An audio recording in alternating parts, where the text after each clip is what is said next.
Welcome back to the Real News Network. I'm Paul Jay in Washington. Last week, Hillary Clinton did a tour of Latin America, trying to repair American relations with Latin American countries, especially after the events in Honduras. Many Latin American countries refused to recognize the new president of Honduras, saying the election that brought him to power was really the result of an illegal coup. Hillary Clinton, on the other hand, says the situation was well managed in Honduras in a non-violent way. Helping us to make sense of her trip to Latin America and what's going on in Honduras, we're now joined by Mark Weisbrot. He's the co-director of the Center for Economic and Policy Research in Washington, D.C., and he also has a regular column in the Guardian newspaper. Thanks for joining us, Mark. Thank you. It's great to be here. So what'd you make of Hillary's statement about the non-violent Honduran elections? Well, it was certainly ignoring a lot of violence. I mean, even in the last few weeks, there's been several activists killed, including a trade union leader, other people who were opposed to the coup itself.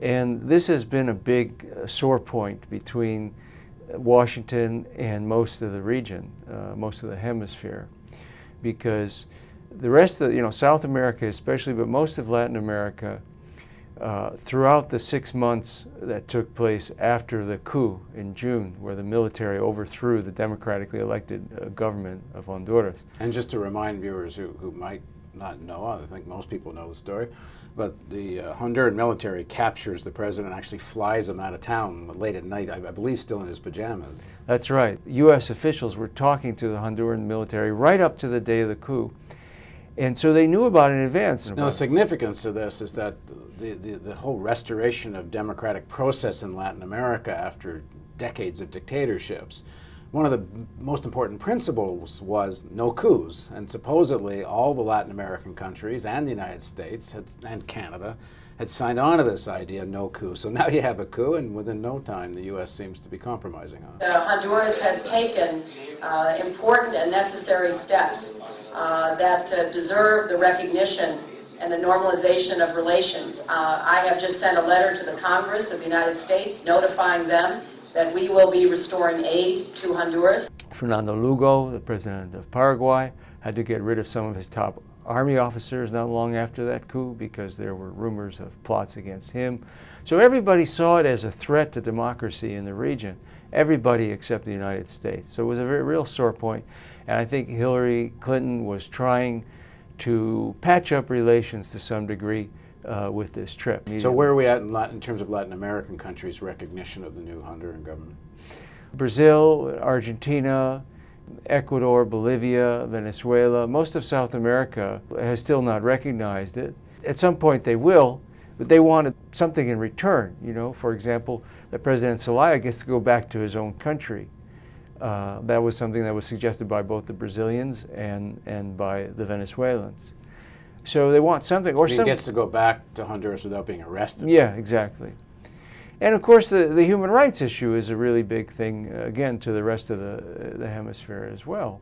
Our Secretary of State says that this was nonviolent when they had, people are still getting killed throughout the electoral campaign. There were massive human rights violations. You have Amnesty International, Human Rights Watch. Everybody has complained about this.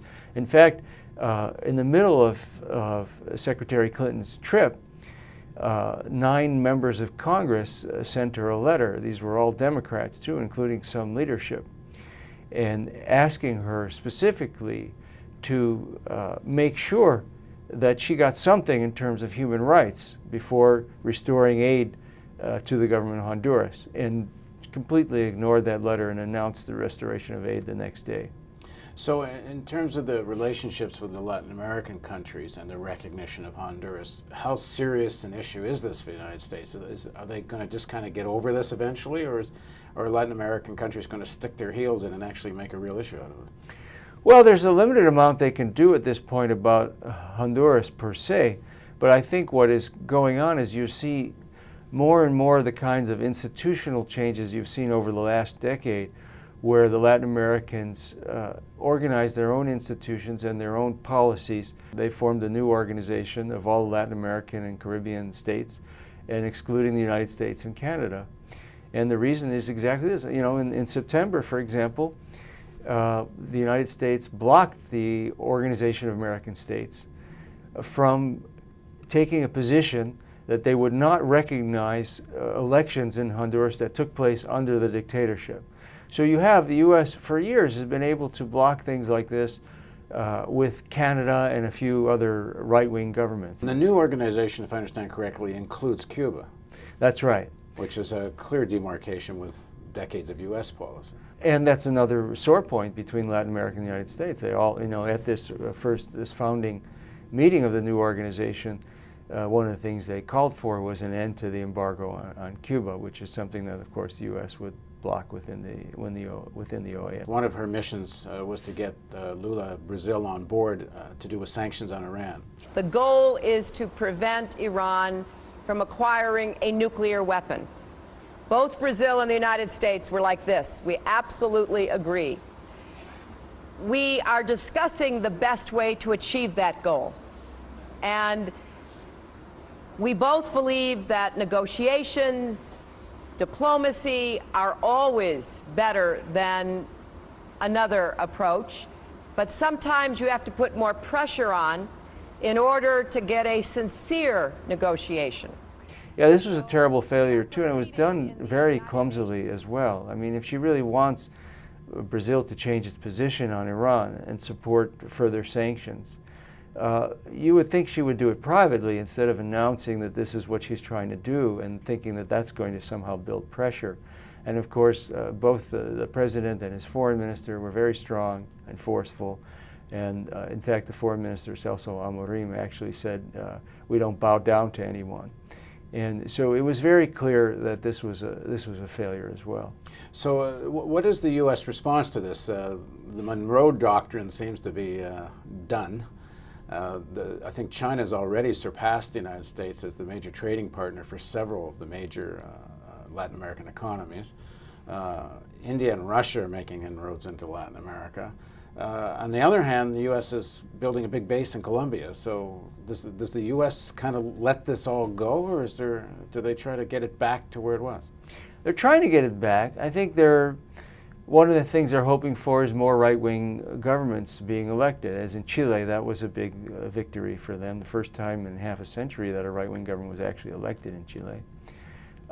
They're hoping perhaps for a reversal in Brazil in the upcoming elections this year. They don't seem to understand that these are changes that took place for real structural reasons. You know, the failure, for example, economic growth failure that's taken place over the last 30 years, it's the worst economic performance in more than a century. Economic policy more or less led by the IMF and World Bank under U.S. leadership. That's right. And so you have big structural reasons for these changes, and it's not going to be reversed. I think it was symbolic, too, that this new organization that they created, Mexico, the right-wing government of Felipe Calderón, actually played a leading role in it. And the next meeting is going to be in Caracas.